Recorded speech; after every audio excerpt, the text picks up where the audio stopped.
Hey Rick, Happy New Year!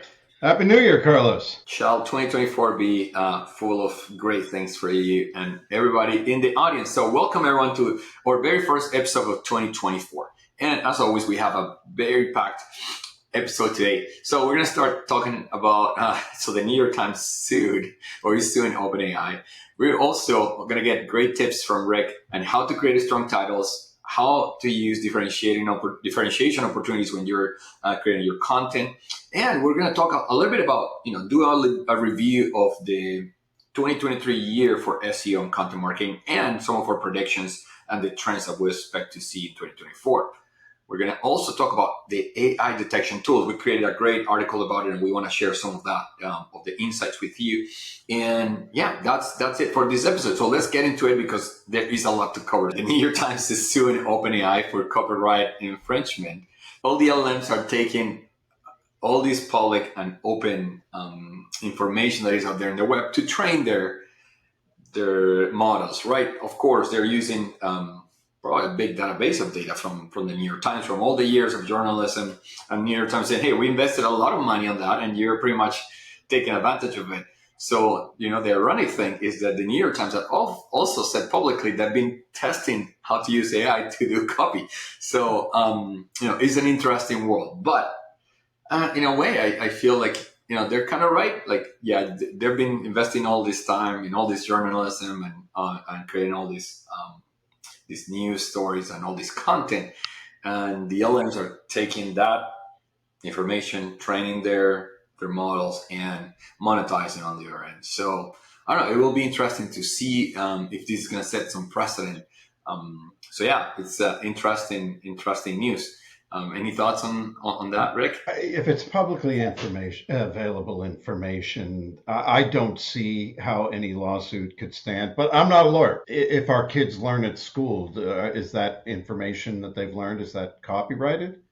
I mean, it's from a copyrighted book or a copyrighted website, but they're learning from it, and they'll eventually use that knowledge and monetize their knowledge. So how is this really different? I don't see how this stands, Carlos.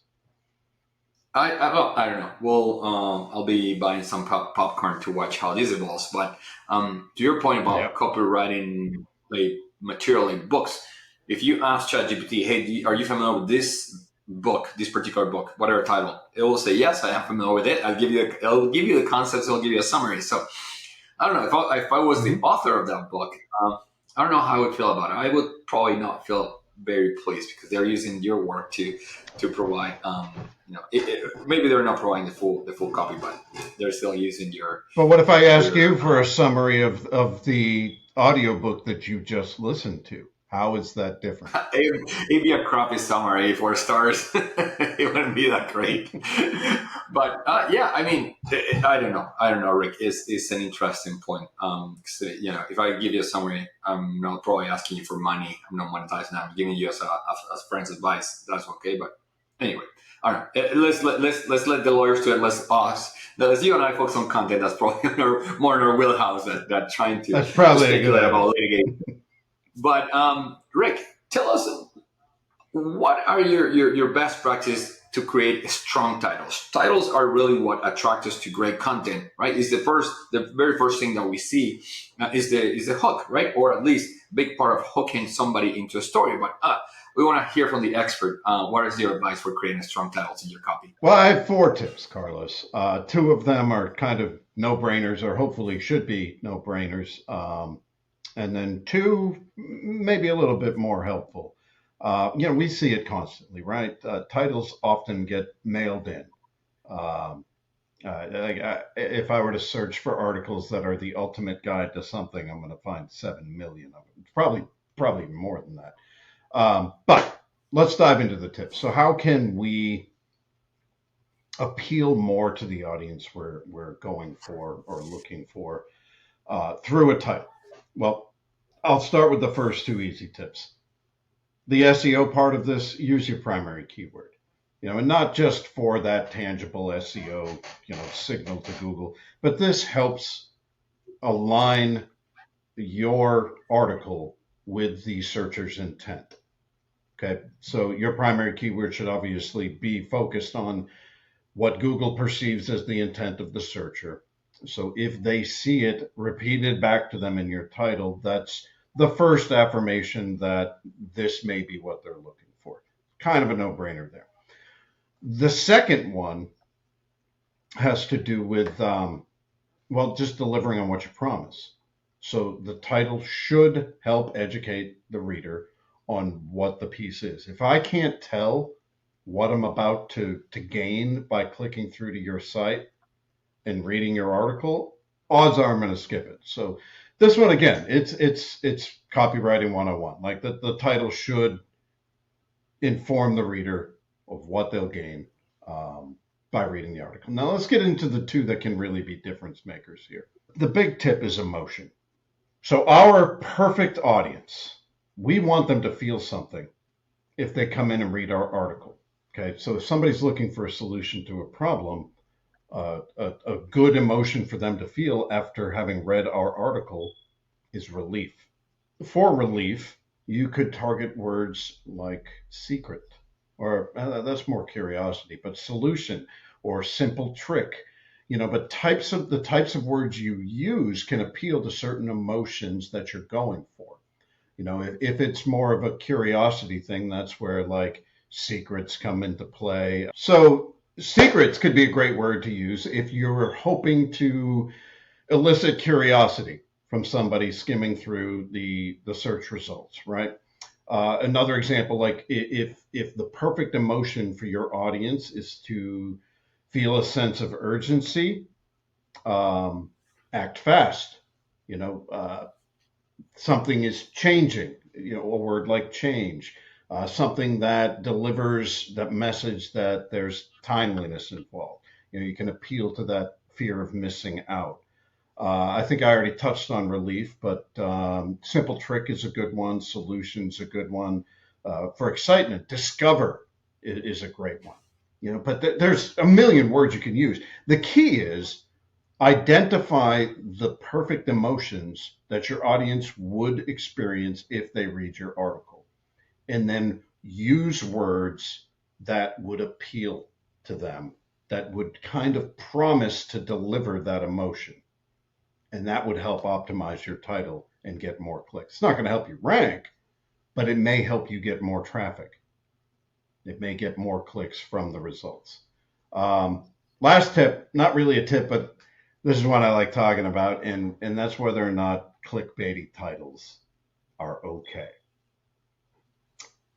This is more of a subjective thing. I have an opinion on this, Carlos, and in my opinion, so long as you aren't using hyperbole and you actually deliver on that promise, be clickbaity.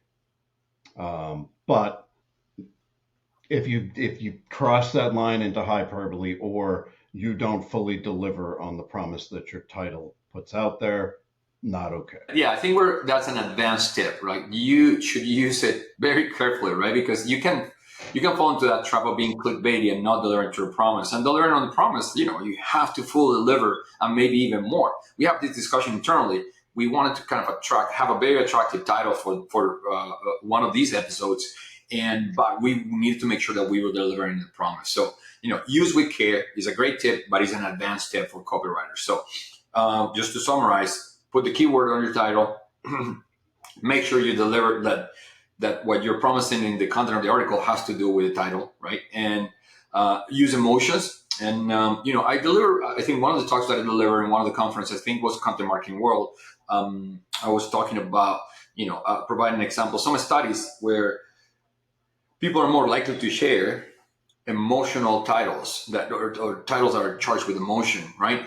But the more positive there are, the more they're likely to share, because people use fear or anger. But sometimes, if you go too overboard with negative emotions, it might backfire. And last but not least, you can use clickbait titles, or let's not use the word clickbait, but more like very appealing and intriguing titles, but you have to deliver the promise. So great tips, Rick, and thank you for that. So now that we're talking about great copywriting, so I know there is something that is that has been very helpful when we create content for our own purposes, which is put in the brief differentiation opportunities and how to exploit differentiation opportunities. and how to use that to our advantage. So can you expand a little bit on that and share with the audience what do you mean by differentiation opportunities? Certainly. So we all know when trying to create new content, and with the goal being organic ranking, that at a minimum you have to do as well at covering the topic as your ranking competitors, as what's currently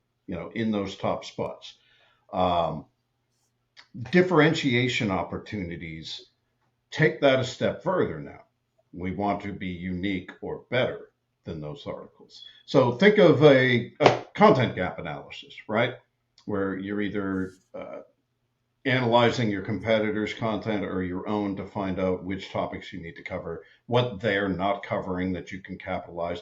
This takes it to the individual content level. Generally done, so when we create our briefs, we do a SERP analysis to determine what is being covered in those ranking articles to make sure that we're checking all of those boxes. Then based on that, we create differentiation opportunities. This could be contextual in that, are the ranking articles 6, 9 months old, a year old? New developments in the industry have created new talking points that aren't in those articles. That's a contextual differentiation opportunity. Do we have different or better insights than what those articles are delivering? That's a differentiation opportunity. So anything you can do with the words themselves to deliver it in a better way, a new way of approaching it, different insights, new developments in the field, those are all contextual differentiation opportunities, but they're not the only type, right? There's tool-based differentiators. So if some form of calculator would be useful to your audience in the subject matter that you're covering, and those ranking articles don't have this tool, get that in there.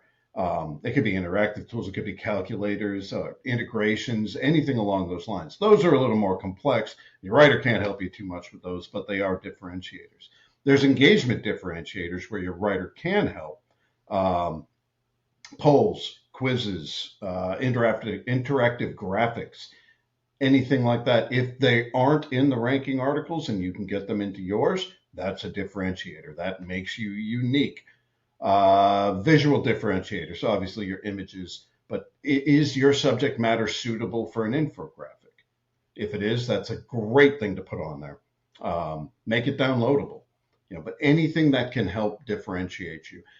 Putting these things in the brief helps to inform, even if it's not something that your writer is going to contribute to, it'll help to inform their content. If they know that some sort of tool is going to be on the page, knowing what that tool is helps them to create content around it, helps them to kind of foreshadow that it's coming, or describe it wherever it's going to lie, put a placeholder in for it. But anyway, giving this information to your writer can absolutely help, even if it's something that they're not going to create. But the easiest, the lowest hanging fruit here is the contextual differentiators, making sure that your writer has the most recent information in the industry or subject matter, your insights or opinion, firsthand stories from your business or you yourself personally, that they can weave into the content. All of that, they're all differentiators.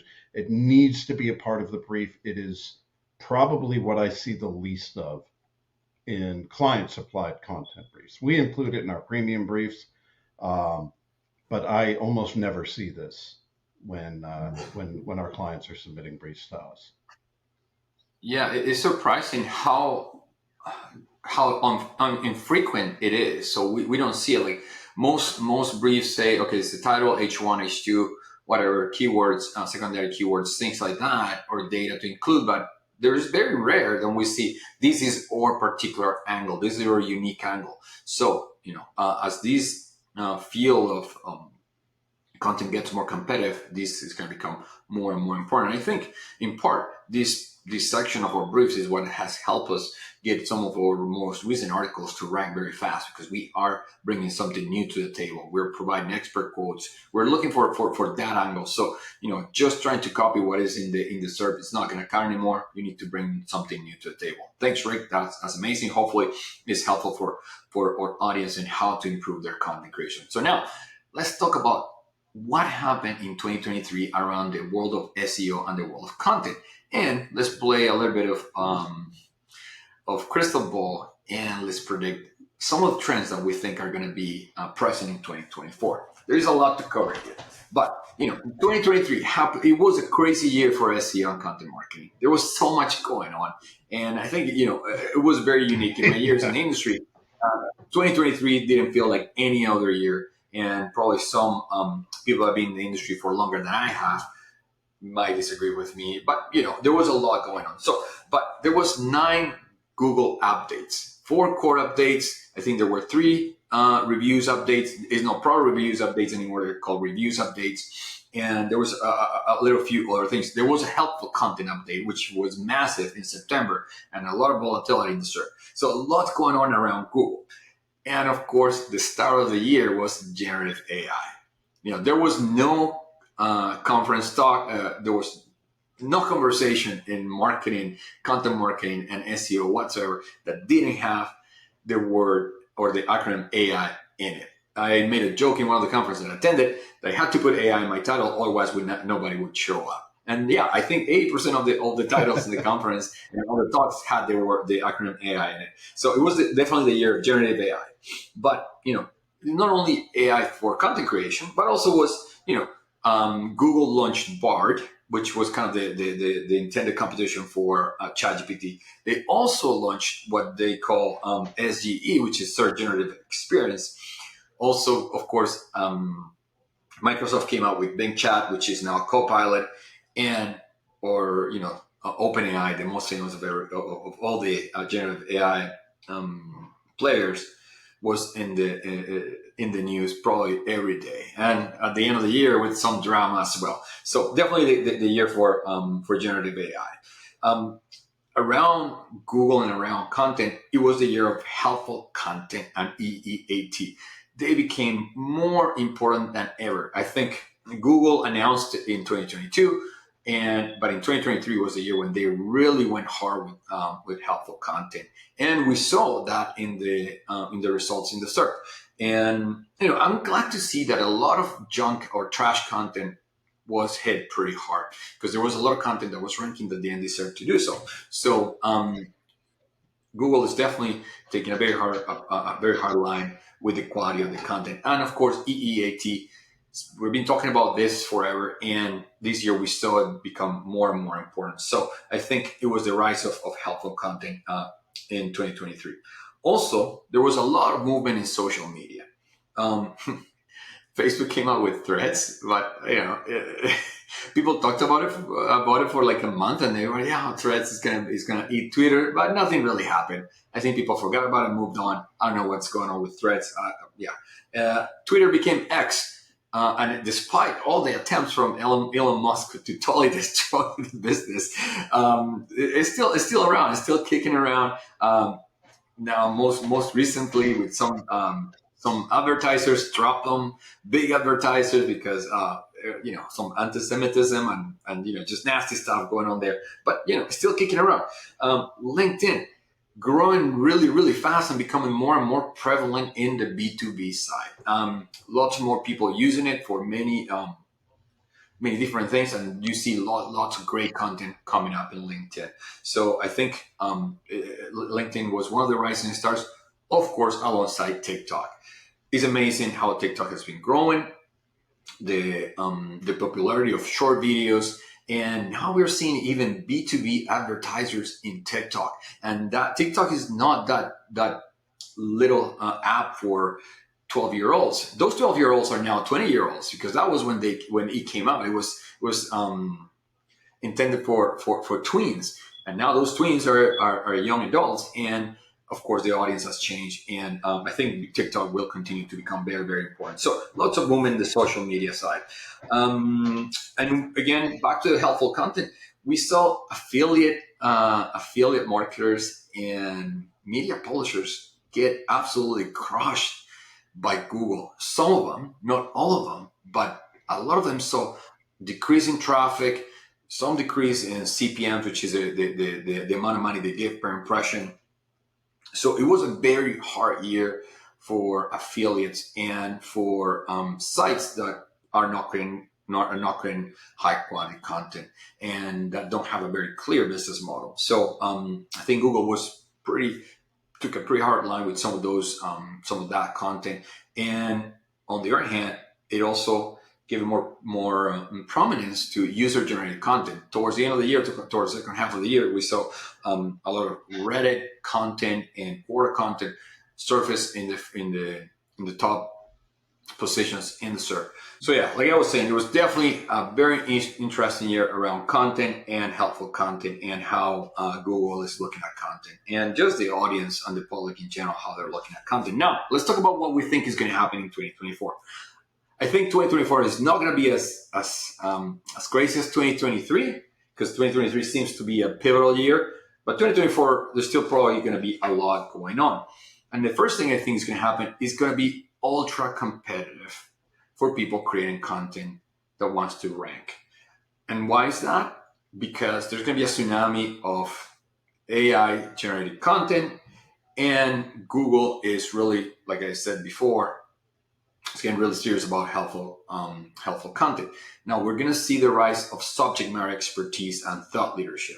I think that's what's going to dominate part of the SERPs, and also it's going to depend on authoritative sites and authoritative brands. So I think if you have a strong brand, you're going to always have a better chance to rank in this new world. And if you're seen as an authority in a certain topic or a certain vertical, you're going to have a better opportunity to rank. We're seeing that on our end. We are very authoritative on content writing and content itself. So now that we're publishing new content, we see them rank very fast. I think it's part of the content is great on one end, but also we have already some authority and some street cred in the eyes of Google. So it's going to become very, very competitive for content, and it's going to be hard to rank. So I think the SERP is going to become more visual. It's becoming already very visual. We're going to see more videos and more images come in the SERP for very simple searches.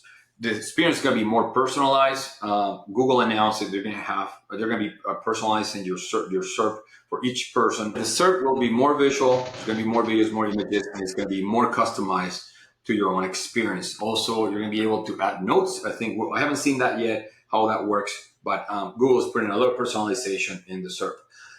Now, we'll continue to see more channel diversification. I think SEOs and marketers are realizing that they cannot live under the thumb and then under the shade of Google. So people are diversifying to social media, newsletters. So we're going to see more of that. Is there going to be a content boom or AI content boom? I don't know. I think everybody's kind of jumping this train and creating lots of AI generated content. But I think the shine is starting to come off, and people are realizing it's not about creating a lot of content. It's about creating great content, and AI can it's not that simple. So I have a question mark. Is there going to be a content tsunami or not? Maybe yes, but I don't know how long it will last. Like I said, AI will be more popular, will have more widespread applications, but also will lose some of its shine. So people that jump on the train early and thought, okay, I'm going to create so much content with AI and I'm going to dominate the SERP, dominate rankings. We have seen some people kind of becoming disenchanted with AI and realizing this is harder than we thought, and it's not as simple. Yeah, AI can help in certain tasks here and there, but it's not going to change. You're not going to change the content creation world overnight. So I think people will come back and start get back to more human involvement in creating content. Video will continue to grow, has been growing very rapidly. Of course, TikTok, YouTube, Shorts, all that stuff. It's going to become more important. It's going to become more intertwined with writing, and most pieces will have maybe some video component. Podcast. They've been growing rapidly, but there is still a lot of blue ocean and a lot of blue space for podcasts. So more people will get into podcasts, more brands will get into podcasts. Podcasts has been more of a kind of independent creator thing for the most part. I think more brands will get more and more into podcasts. Brands are going to become more relevant, meaning if you want to rank, you need to create a brand, and there's not going to be much moat in terms of marketing beyond having a very strong brand. So companies or businesses with a strong brands, or even creators with strong brands, are going to have an easier chance or an easier time trying to rank than people without a brand. And there are going to be other apps that are going to be used as search engines. So search behavior is going to change, and it's going to move a little bit. It's going to migrate a little bit from only Google to also places like LinkedIn or TikTok. We know that TikTok is maybe the primary search engine for still young adults and teenagers, but it's going to become more prevalent. And other people are going to start using other applications like LinkedIn to search for content. So those are my predictions. Again, we'll see at the end of the year how many did I get right or wrong. I don't know if you have any predictions on your end, Rick, or any comments on Just one. that mouthful. Yeah, I think you covered it pretty well. My prediction for 2024 is that we will see about 500 different recommendations on how to optimize for SGE. I see SGE becoming a monster this year. It's going to change the way people search, and it will have a bigger impact, unfortunately, negatively, by increasing zero-click searches, which means less traffic for everybody. So that means everyone needs to focus on conversion optimization this year. What traffic does come through should be further into the funnel. So you have an opportunity there to get better traffic, but expect less of it, and optimize for SGE. Pick your favorite of the 500, 1,000 different recommendations.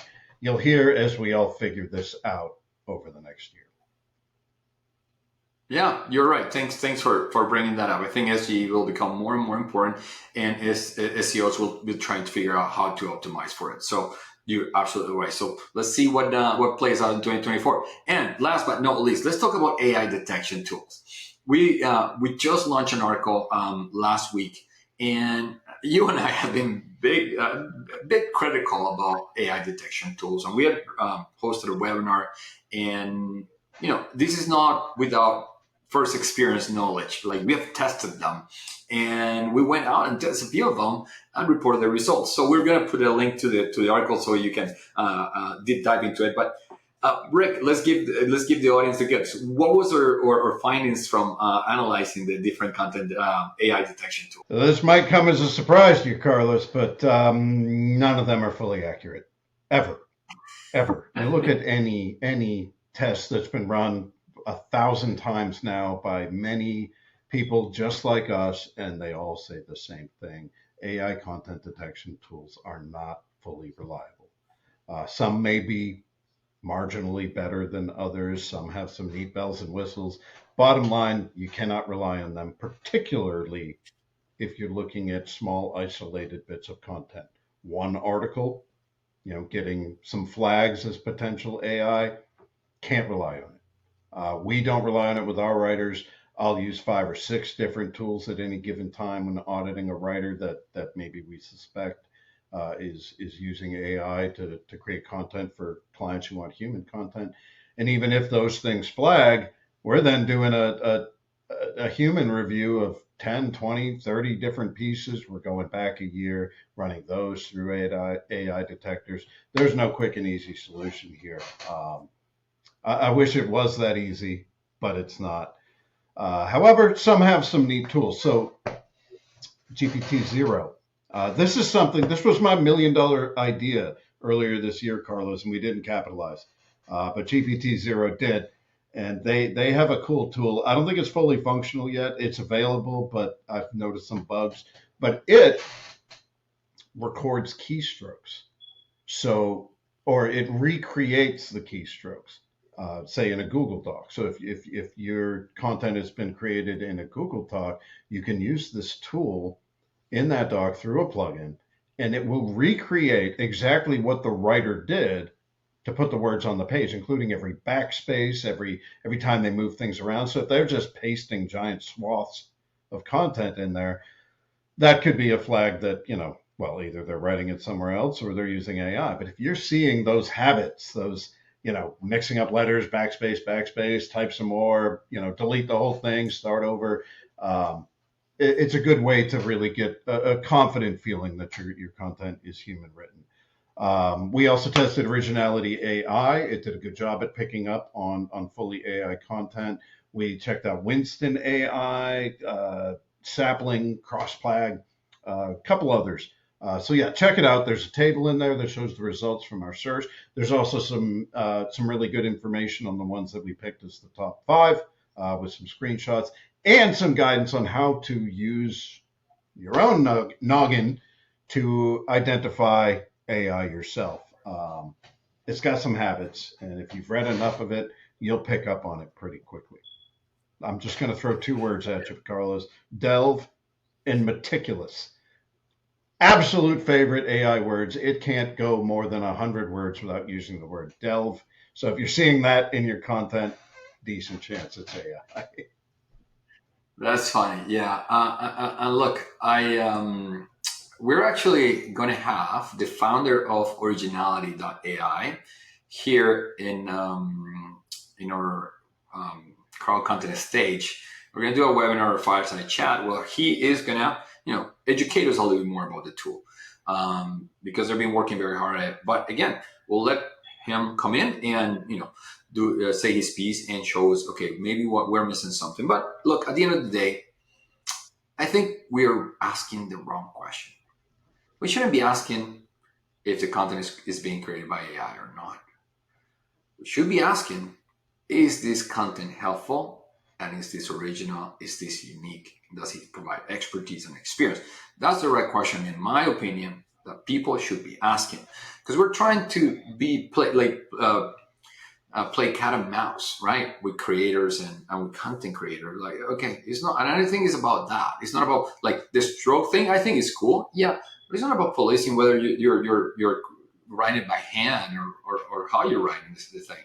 It's about, is it good or not? That's what, at the end, what matters. But again, we'll be, and any other founder of one of these detection tools is more than welcome. Then come to our stage and give us a little bit more education about them.